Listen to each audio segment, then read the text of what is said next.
বাবা, এ তো বাইরে মুষলে বৃষ্টি হচ্ছে, টপ টপ টপ টপ করে প্রচন্ড জোরে বৃষ্টি হচ্ছে। অনেকক্ষণ ধরে আওয়াজ নেই, আমি ভাবছি ও বাবা, ও তুমি রান্নাঘরে বসে কি করছো গুটগুট গুটগুট করে? বাইরে বৃষ্টি হচ্ছে দেখে ভাবলাম একটু খিচুড়ি করি, ভালো হবে না বল?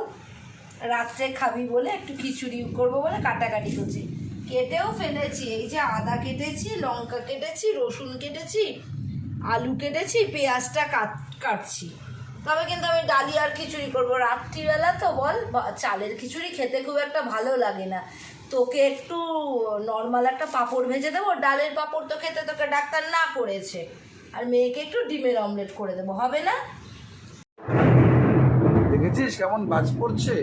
এ বাপরে, তোর পায়ের ব্যথা কেমন আছে? আগের থেকে ভালো আছে, তুই দুপুরে সেক দিয়ে দিলি, এখন ঠিক আছে অনেকটা।